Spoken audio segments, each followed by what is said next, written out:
Good afternoon, everybody. Welcome to Menta Watches channel. Again, we're going to imbibe down a journey together of opening up packages. We got a bunch of new packages in today, but a lot of it was like boring Datejust. I shouldn't say boring. There are some cool gray dials in there.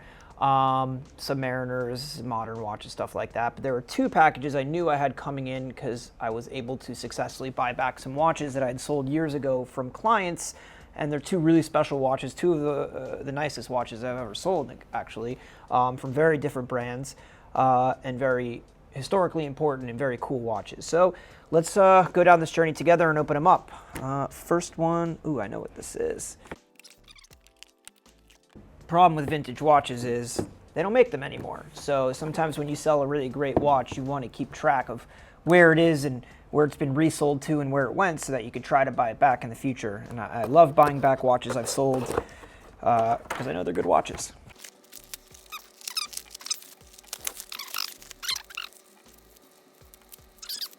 So first watch we have is a 1940s. I believe this actually is 1940 on the button. Omega Chronograph. Reference 2393 if memory serves. It's usually easier to keep track when it's a reference 2077, which is the pump pusher's chronograph. This one is a snapback with oval pushers. I really love this watch for the simple reason that the condition is absolutely amazing. It's like a new watch from 1940. I believe, if memory serves, it was delivered to Hungary in 1940. It's powered by a 33.3 caliber movement, which was created by Lemania after Lemania was bought out by Omega Tissot back in the 30s. The 33.3 was then tweaked to become the 27CH, which was then tweaked to become the legendary caliber 321 movement, which we see in Speedmasters. But yeah, this was a 1940 chronograph from Omega, 38 millimeters stainless steel, and I mean, just look at that watch. It's a double tachometer, telemeter scale. Tachometer scales measures speed, telemeter measures distance over time. But it's two-tone silver dial with radium numerals, radium hands, and a lot of these watches, especially because this was a snapback case, not a waterproof case, screwback, didn't stand the test of time. They got really damaged. Water would get into them, humidity, and the condition on them were over the years has just really deteriorated and not held up well. This one remains in absolutely perfect condition. It's really a pleasure to see this watch again. The case is really crisp and unpolished, really strong like steps in the lugs here. You can see the dial when you like rotate it, which we'll try to get for you on camera, has like this two-tone silver and white appearance. Absolutely stunning. It's just a watch that you just really, you can't find them like this anymore. It's really, really hard. And when they do, they come up for sale in an auction like Phillips and sell for more money than you'd possibly expect. Really, really happy to see this watch again. I think it's going to get a little wrist time before it goes up for sale. And it'll probably be long sold before this video even goes live, just because people tend to jump on these watches because they're so hard to find, especially in this condition. They're hard to find in general and hard to find in this condition. So that's watch number one. Again, really special watch. I'm a huge chronograph 1940s nerd. I love interesting chronographs from that era, and this certainly takes the cake. So going more to a little bit more mainstream, let's open up package number two. And when it comes to vintage watches, we have this discussion a lot here in the office with friends and clients and other colleagues. Condition usually is key. Condition usually is what you're looking for when you're buying a vintage watch. There's always other factors though. Rarity plays into the equation, and sometimes a watch is just so rare you can't be picky about the condition, and you have to take what you can get.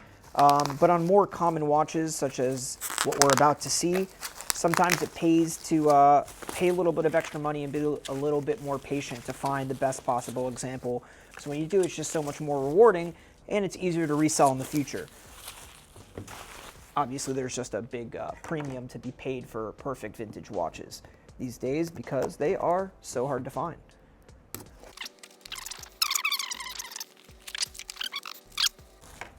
Rolex pouch should give you a little cue as to what we got going on.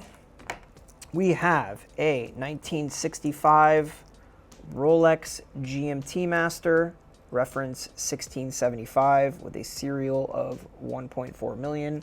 I know that already because I know the watch, and there's some interesting tidbits on this watch, which also give away the serial. If I could get this open. Okay.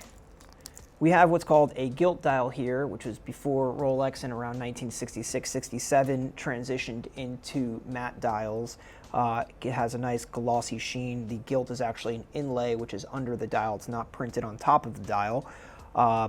Great thing about this watch, again, is the condition. Unpolished case, really, really crisp, almost perfect, what, you know, some people refer to as a mirror dial, or it's a gloss dial, where it kind of like looks back at you and you can almost see your reflection in the dial. It's some of the most gorgeous dials that Rolex ever produced, and it's a shame that they stopped doing it, and they don't produce anything quite the same to this day. I guess they technically still make a gloss dial, but it's not quite the same with that gilt gold shine. So why did I say this is a 1.4 million serial? So if you look closely at this watch, and we're going to do a little UV blast later, you'll notice the interesting thing about this one in particular, which is very hard to find, is that it has what I call a bitonal lume color to it.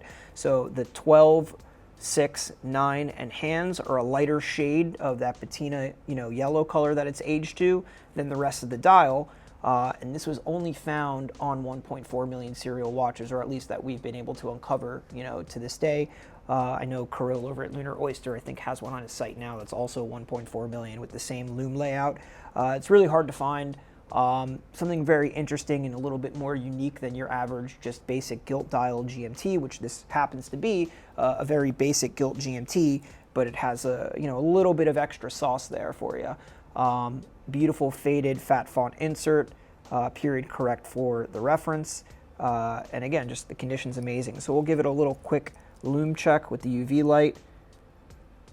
Perfect zinc sulfide glowing lume, which hopefully we one day be able to break down for you in video. And you even notice, although it's very difficult to see and capture on video, the 12, 3, 9, and hands glow only a fraction of a second longer, showing that Rolex probably experimented with different lume compounds to see if maybe they could make that 12, 9, 6, 9, and plots and hands glow longer, maybe making it easier for the wearer of the watch, probably maybe a pilot or somebody using it to travel, could see in the dark and able to quickly associate with those plots. We don't really know. Rolex experimented with a lot of different variations over the years, and that's why it's sometimes telling whether a lume on a dial and hands is original is a very tricky concept, because they experimented with so many different types of lumes and compounds over the years. And even within the same generation or dial variant of a watch, you'll see 3 different types of lume variations that they used.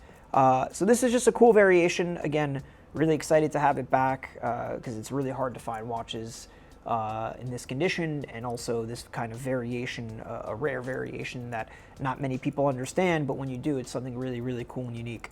Yeah, and just to follow it up, correctly dated bracelet, everything on this watch matches. It's really hard to find them like this these days. And yeah, that's all we have for you. Really 2 awesome watches that I get super excited about, so I hope you guys do too. Just looking at them, they're both stunning. I wish I could keep them all, but I can't. Yeah, thanks for watching. I guess all the normal YouTube stuff, like, comment, subscribe, I don't know, whatever you're supposed to do. And if you like this video, we'll keep doing more unboxing videos and show you some cool stuff that comes in along the way. Thanks for watching. Bye.